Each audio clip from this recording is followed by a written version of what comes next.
Cookery சேனலை பார்த்து யார் வேணாலும் சமையல் பண்ணலாம். ஆனா சுவையான சமையல் பண்றது எப்படி? நான் இதயம் நல்லெண்ணெயில சமையல் பண்றேன். ஆஹா ஓஹோன்னு பாராட்டுறாங்க. நீங்களும் இதயம் நல்லெண்ணெயில சமையல் பண்ணுங்க, பாராட்ட வாங்குங்க. தினம் தோறும் வாங்குவே இதயம் இதயம். வணக்கம். செய்திச் சுருக்கம். விக்கிரவாண்டி இடைத்தேர்தலில் திமுக வெற்றி. விக்கிரவாண்டி தொகுதி இடைத்தேர்தலில் பதிவான ஓட்டுகள் 20 சுற்றுகளாக எண்ணப்பட்டது. திமுக வேட்பாளர் அன்னியூர் சிவா 1,24,053 ஓட்டுகள் பெற்றார். பாஜகவுடன் கூட்டணி அமைத்து போட்டியிட்ட பாமக வேட்பாளர் அன்புமணி 56,296 ஓட்டுகள் பெற்று இரண்டாவது இடத்தை பிடித்தார். மூன்றாவது இடத்தில் உள்ள நாம் தமிழர் கட்சி வேட்பாளர் அபிநயா 10,602 ஓட்டுகள் மட்டும் பெற்று டெபாசிட்டை இழந்தார். திமுக வேட்பாளர் அன்னியூர் சிவா 67,757 ஓட்டுகள் வித்தியாசத்தில் வெற்றி பெற்றார். இடைத்தேர்தல் வெற்றியை தமிழகம் முழுவதும் திமுகவினர் பட்டாசு வெடித்து கொண்டாடினர்.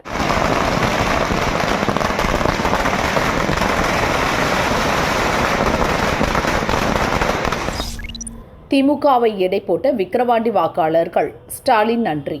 முதல்வர் ஸ்டாலின் வெளியிட்டுள்ள அறிக்கையில் கூறியிருப்பதாவது: விக்கிரவாண்டி இடைத்தேர்தலில் திமுகவுக்கு வெற்றியை வழங்கிய வாக்காளர்களுக்கு மனமார்ந்த நன்றியை தெரிவித்துக் கொள்கிறேன். லோக்சபா தேர்தல் படுதோல்வியில் எழ முடியாமல் இருந்த அதிமுக விக்கிரவாண்டி இடைத்தேர்தலிலும் அதே படுதோல்வியை சந்திக்கத்தான் போகிறோம் என்பதை உணர்ந்து போட்டியில் இருந்து பின்வாங்கியது. பாஜக தனது அணியில் இருக்கும் பாமகவை நிறுத்தியது. இடைத்தேர்தலிலேயே நிற்பது இல்லை என்று வைராக்கியமாக இருந்த பாமக விக்கிரவாண்டி இடைத்தேர்தலில் போட்டியிட முன்வந்த மர்மம் இன்னமும் விலகவில்லை. தோற்கப் போகிறோம் என்று தெரிந்தே போட்டியிட்டது பாஜக அணி. அவதூறுகளையும் பொய்களையும் திமுக மீதும் குறிப்பாக என் மீதும் விதைத்து தங்களது தோல்வியை மறைப்பதற்காக மிக கீழ்த்தரமான பரப்புரையை செய்தது. பொய்வேஷக்காரர்களின் பகல் வேஷ பரப்புரையை மக்கள் மதிக்கவே இல்லை. இந்த வீணர்களை விக்கிரவாண்டி மக்கள் விரட்டியடித்து விட்டார்கள். மாநில வளர்ச்சிக்கும் மக்களின் முன்னேற்றத்திற்கும் திமுக எப்போதும் தேவை என்பதை இந்த இடைத்தேர்தல் மூலம் எடை போட்டு சொன்ன விக்கிரவாண்டி வாக்காளர்களுக்கு மனமார்ந்த நன்றியை தெரிவித்துக் கொள்கிறேன். நேரக்காலம் பார்க்காமல் உழைத்த உழைப்புக்கும் தினந்தோறும் உருவாக்கி கொடுத்த திட்டங்களுக்கும் மக்கள் தெரிவித்த நன்றியின் அடையாளமாகவே இந்த வெற்றியை நான் பார்க்கிறேன். இந்த வெற்றிக்காக பாடுபட்ட அமைச்சர்கள், எம்எல்ஏக்கள், நிர்வாகிகள், தொண்டர்கள் மற்றும் இண்டி கூட்டணி கட்சி தலைவர்களுக்கும் மனமார்ந்த பாராட்டு தெரிவித்துக் கொள்கிறேன் என ஸ்டாலின் அறிக்கையில் குறிப்பிட்டுள்ளார். இடைத்தேர்தலில் ஜெயிச்ச டிஎம்கே அப்ப 2026 தேர்தலில் க்ளோஸ். அண்ணாமலை சொன்ன வரலாறு. விக்கிரவாண்டி தேர்தல் முடிவுகள் பற்றி தமிழக பாஜக தலைவர் அண்ணாமலை செய்தியாளர்களிடம் பேசினார். இடைத்தேர்தல் வெற்றி 2026 சட்டசபை தேர்தல் வெற்றிக்கான முன்னோட்டம் என்று திமுக சொல்லி வருவதற்கு அண்ணாமலை பதிலளித்தார். இடைத்தேர்தலினுடைய முடிவுகள் ஒரு ஆச்சரியம்தான். எப்பொழுதுமே தமிழகத்தை பொறுத்தவரை ஆளும் கட்சியை சார்ந்து போகுது. அதன் பிறகு ஒரு வருஷத்தில் திரும்ப தேர்தல் வந்தபொழுது முழுமையாக முடிவுகள் மாறி இருக்கிறதுக்கு முன்பு தமிழகத்தில் பல முறை பார்த்துருக்கோம். இந்த முறையும் அப்படி தான் வந்திருப்பதாக நாங்கள் பார்க்கின்றோம். குறிப்பாக நான் பார்க்கின்றேன்.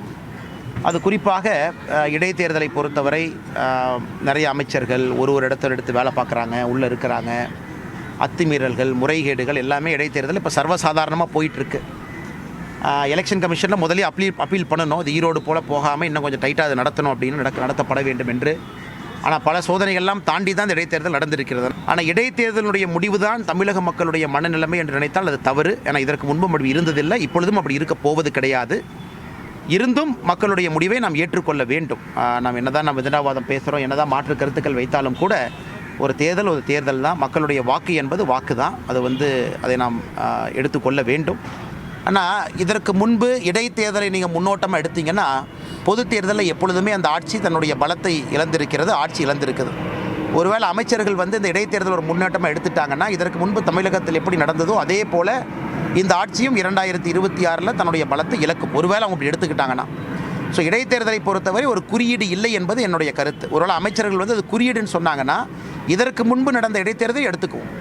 அப்போ அதே அமைச்சர்கள் அதையும் பார்க்கணும். அனைத்து இந்திய அண்ணா திராவிட முன்னேற்ற கழகம் ஆட்சியில் இருந்த பொழுது எத்தனை இடைத்தேர்தல் ஜெயிச்சாங்க, பொது தேர்தல் என்ன ஆச்சு, அதற்கு முன்பு தமிழகத்தில் வேறு கட்சிகள் இருக்கும்பொழுது இடைத்தேர்தலுடைய ரிசல்ட் என்ன, கிட்டத்தட்ட 87% இடைத்தேர்தலில் ஆளுங்கட்சி ஜெயிக்கிறாங்க.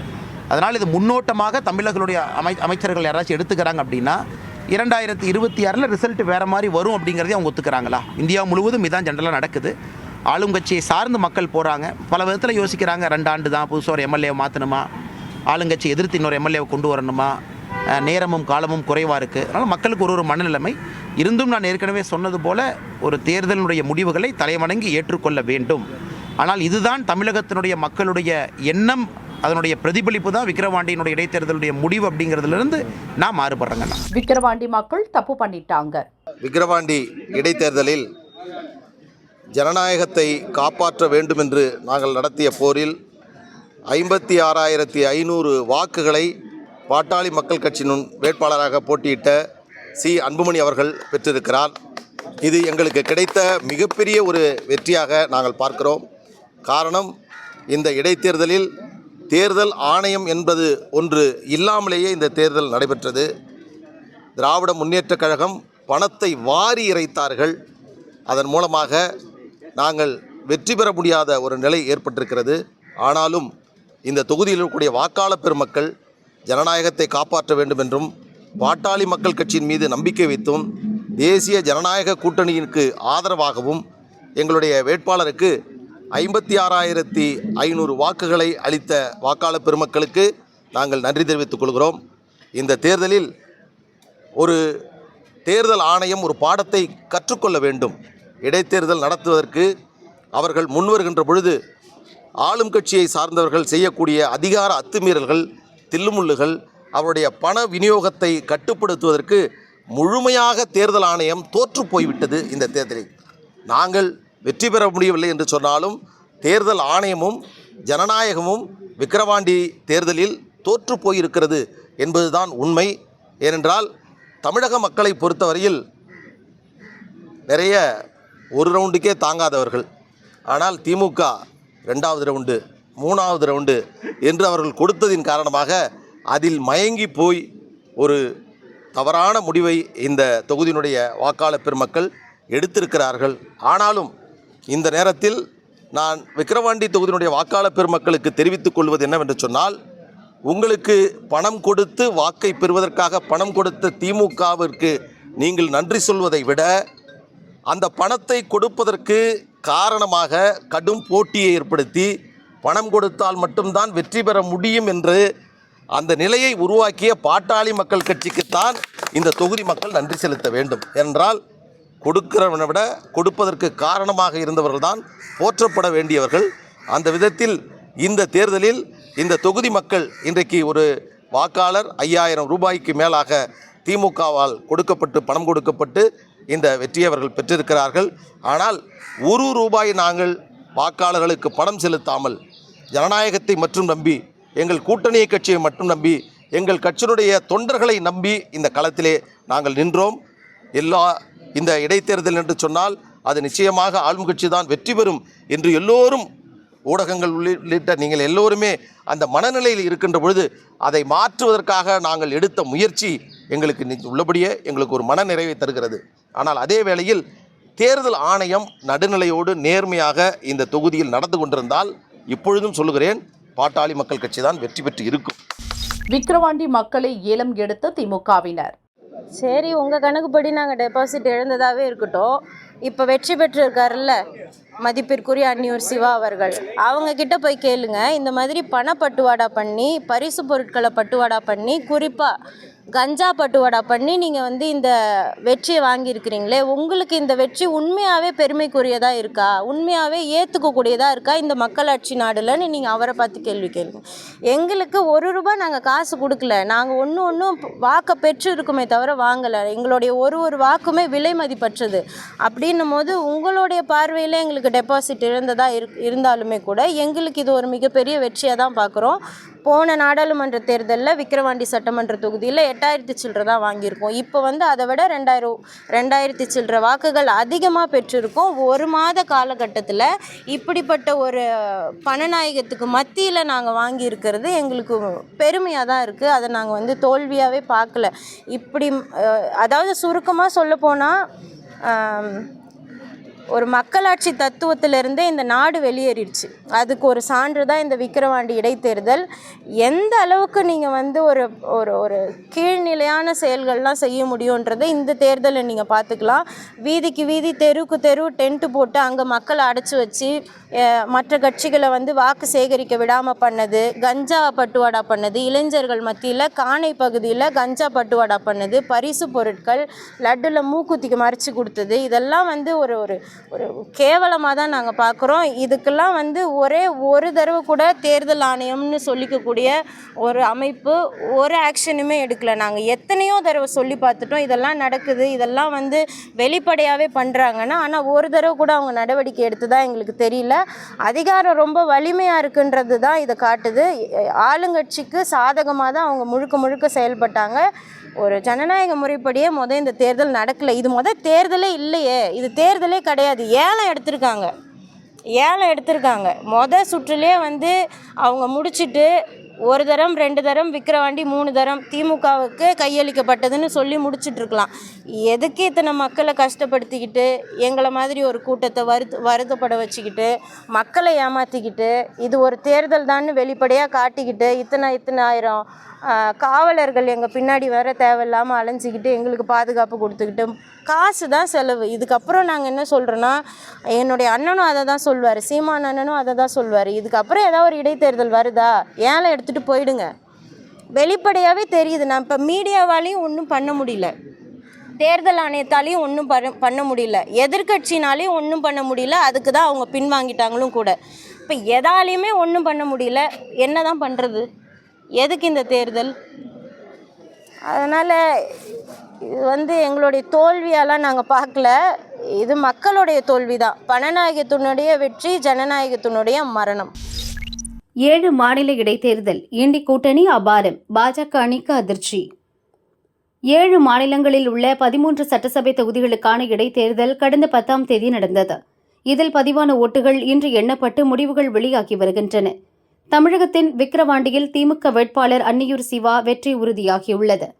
பீகாரின் ருபவுலி தொகுதியில் சுயேட்சை வேட்பாளர் சங்கர் சிங் 1763 ஓட்டு வித்தியாசத்தில் முன்னிலை வகிக்கிறார். ஐக்கிய ஜனதாதளம் வேட்பாளர் கலாதர் பிரசாத் மண்டல் 2ஆம் இடத்தில் உள்ளார். ஹிமாச்சல பிரதேசத்தின் டேரா தொகுதியில் காங்கிரஸ் வேட்பாளர் கமலேஷ் தாக்கூர் 9000 ஓட்டு வித்தியாசத்தில் முன்னிலையில் உள்ளார். ஹிமர்பூரில் பாஜக வேட்பாளர் ஆஷிஷ் சர்மா 1500 ஓட்டு வித்தியாசத்திலும், நலாகர் தொகுதியில் காங்கிரஸ் வேட்பாளர் ஹர்தீப் சிங் பாவா 6700 ஓட்டு வித்தியாசத்திலும் முன்னிலை வகிக்கின்றனர். மத்திய பிரதேசத்தின் அமர்வாரா தொகுதியில் காங்கிரசின் தீரன் ஷா 4000 ஓட்டு வித்தியாசத்தில் முன்னிலை வகிக்கிறார். பஞ்சாபின் ஜலந்தர் மேற்கு தொகுதியில் ஆம் ஆத்மி வேட்பாளர் மொஹிந்தர் பாகத் 37000 ஓட்டு வித்தியாசத்தில் வெற்றி பெற்றார். உத்தராகண்டின் பத்ரிநாத்தில் காங்கிரசின் லகாபத் சிங் 3700 ஓட்டு வித்தியாசத்திலும், மங்களூரில் காங்கிரசின் குவாசி முகமது 93 ஓட்டு வித்தியாசத்திலும் முன்னிலை வகிக்கின்றனர். மேற்கு வங்கத்தில் தேர்தல் நடந்த 4 தொகுதிகளிலும் திரிணாமுல் காங்கிரஸ் வேட்பாளர்கள் முன்னிலை வகிக்கின்றனர். ராய்கஞ்சில் கிருஷ்ணா கல்யாணி 50000 ஓட்டு வித்தியாசத்திலும், ராணாகட்டில் முக்குட் மணி 37000 ஓட்டு வித்தியாசத்திலும், பகடாவில் மதுவர்ணா தாக்கூர் 33000 ஓட்டு வித்தியாசத்திலும், மாணிக்தலாவில் சுப்தி பாண்டே 31000 ஓட்டு வித்தியாசத்திலும் முன்னிலை வகிக்கின்றனர். மொத்தம் 13 தொகுதிகளில் நடக்கும் ஓட்டு எண்ணிக்கையில் மதியம் 1 மணி நிலவரப்படி ஆம் ஆத்மி ஒரு இடத்தில் வெற்றி பெற்றுள்ளது. காங்கிரஸ் 5 இடங்களிலும், திரிணாமுல் காங்கிரஸ் 4 இடங்களிலும் முன்னிலை வகிக்கின்றன. திமுக, பாஜக சுயேட்சை வேட்பாளர்கள் தலா ஒரு இடத்தில் முன்னிலை வகிக்கின்றனர். மொத்தத்தில் இடைத்தேர்தல் நடந்த 13 தொகுதிகளில் 11ஐ இண்டி கூட்டணி கைப்பற்றுகிறது. திமுக இமாலய வெற்றி பின்னணியில் அதிமுக, விக்கிரவாண்டியில் என்ன நடந்தது?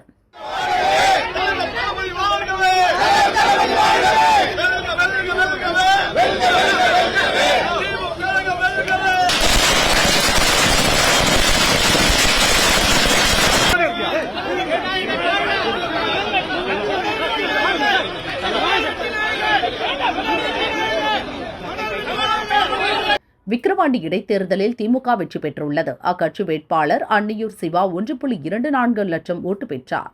பாமகவுக்கு 2ஆம் இடம் கிடைத்தது. அக்கட்சி வேட்பாளர் சி அன்புமணி 56,296 ஓட்டு வாங்கினார். நாம் தமிழர் அபிநயா 10,602 ஓட்டு பெற்றார். அவருக்கு டெபாசிட் கிடைக்கவில்லை.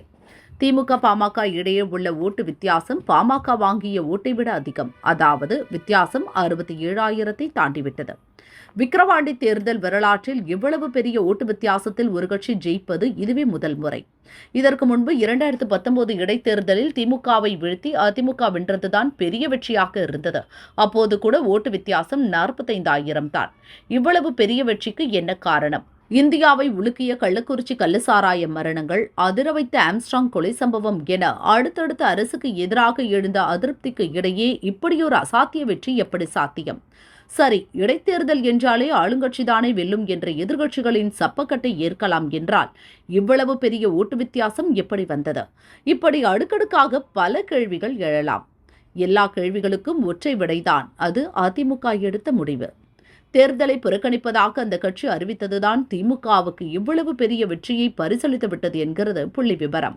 அதாவது 2011ஆம் ஆண்டுதான் விக்கிரவாண்டி தொகுதி உருவானது. அன்று முதல் இதுவரை 5 முறை இந்த தொகுதிக்கு தேர்தல் வந்துள்ளது. அதில் 2 இடைத்தேர்தல். முதல் முறை மார்க்சிஸ்ட் வென்றது. 2016இல் திமுக, 2019 இடைத்தேர்தலில் அதிமுக, 2021இல் திமுக, இப்போது இடைத்தேர்தலில் திமுக வென்றுள்ளது.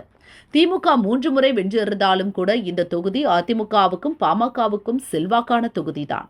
இதுவரை இந்த தொகுதியில் அதிமுக பெற்ற குறைந்தபட்ச ஓட்டே 56,845 தான். அதிகபட்ச ஓட்டு என்றால் 2019 இடைத்தேர்தலில் கிடைத்த 1.13 லட்சம் ஓட்டு. அதிமுக தான் திமுகவின் இமாலய வெற்றிக்கு காரணம் என்பதற்கு 2 தேர்தல்கள் உதாரணம். ஒன்று 2016 சட்டசபை தேர்தல், இன்னொன்று நடந்து முடிந்த லோக்சபா தேர்தல். இந்த தேர்தல்களில்தான் அதிமுக பாமக நேருக்கு நேர் மோதின. 2016 தேர்தலில் 63,000 ஓட்டு பெற்று திமுக வென்றது.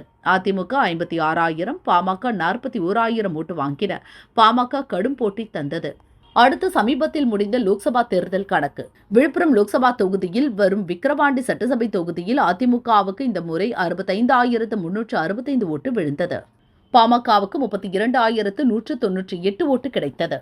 எப்படி பார்த்தாலும் திமுக கூட்டணி, அதிமுக, பாமக என விக்கிரவாண்டியில் மும்முனை போட்டி நிலவிய நேரத்தில் அதிமுக 55,000க்கும் குறையாமல் ஓட்டு வாங்கியுள்ளது. இந்த குறைந்தபட்சத்தையே கணக்கில் எடுத்துக்கொண்டால் கூட இந்த முறை அதிமுக போட்டி களத்தில் நின்றிருந்தால் 55,000 ஓட்டு கிடைத்திருக்க வேண்டும். ஆனால் அதிமுக போட்டியிடவில்லை. அந்த 55,000 ஓட்டும் அப்படியே அதிமுகவின் பரம எதிரியான திமுகவுக்கு போய்விட்டது என்பதை தான் இந்த புள்ளி விவரம் காட்டுகிறது. ஒருவேளை பாமக பக்கம் போயிருந்தால் நிச்சயம் அந்த கட்சி வென்றிருக்க வேண்டும், அல்லது திமுகவுக்கு டஃப் ஃபைட் கொடுத்து அந்த கட்சியை அலறவிட்டு இருக்க வேண்டும். ஆனால் அப்படி எதுவும் நடக்கவில்லை. சமீபத்தில் அதிமுக பாஜக இடையே ஏற்பட்ட கடும் மோதல் போக்குதான் அதிமுகவினர் ஓட்டை பாஜக கூட்டணியில் உள்ள பாமகவுக்கு பதில் திமுகவுக்கு மடைமாற்றியது என்கிறது அதிமுக வட்டாரம். DMK versus PMK versus NTK. திமுக அபார வெற்றி, நாதக டெபாசிட் அம்போ. விழுப்புரம் மாவட்டம் விக்கிரவாண்டி சட்டசபை இடைத்தேர்தலில் திமுக சார்பில் அன்னியூர் சிவா, பாமக சார்பில் சி. அன்புமணி, நாம் தமிழர் கட்சி சார்பில் டாக்டர் அபிநயா உட்பட 29 பேர் போட்டியிட்டனர். அதிமுக, தேமுதிக தேர்தலை புறக்கணித்தன. 10ஆம் தேதி ஓட்டுப்பதிவு நடந்தது. மொத்தம் 1.95 லட்சம் பேர் ஓட்டு போட்டனர். 82.47% ஓட்டு பதிவானது. கணிசமானோர் ஓட்டு போட்டதால் முடிவு என்னவாக இருக்குமோ என்று பெரும் எதிர்பார்ப்பே நிலவியது. பரபரப்பான சூழலில் இன்று காலை ஓட்டு எண்ணிக்கை துவங்கியது. முதலில் இருந்தே திமுக கை ஓங்கியது. 20 சுற்றுகளிலும் திமுக ஆதிக்கம் செலுத்தியது. முடிவில் திமுக வேட்பாளர் அன்னியூர் சிவா 1.24 லட்சம் ஓட்டு வாங்கி அபார வெற்றி பெற்றார். 67,757 ஓட்டு வித்தியாசத்தில் இந்த வெற்றியை அவர் உறுதி செய்தார். பாமக வேட்பாளர் சி. அன்புமணிக்கு 56,296 ஓட்டு கிடைத்தது. 6 1 பங்குக்கு மேல் ஓட்டு பெற்றதால் பாமகவுக்கு டெபாசிட் கிடைத்தது. அதே நேரம் நாம் தமிழர் கட்சி வேட்பாளர் டாக்டர் அபிநயா 10,602 ஓட்டு தான் பெற்றார். நாம் தமிழர் கட்சி டெபாசிட் இழக்க நேரிட்டது. இந்த தேர்தலை பாஜக கூட்டணியில் உள்ள பாமக சீரியஸாக அணுகியது. அதே நேரம் 2026இல் சட்டசபை தேர்தல் வருவதால் இதை திமுக கௌரவ பிரச்சினையாக கருதியது. இதனால் திமுக வழக்கமான தேர்தல்களை விட முழு வேகத்தையும் விக்கிரவாண்டியில் காட்டியது. திமுகவின் வெற்றியை அக்கட்சி தொண்டர்கள் கொண்டாடி வருகின்றனர். அதே நேரம் தேர்தல் கமிஷன் முறையாக இந்த தேர்தலை நடத்தவில்லை என்று பாமக வேட்பாளர் அன்புமணியும் நாம் தமிழர் வேட்பாளர் அபிநயாவும் குற்றம் சாட்டினர்.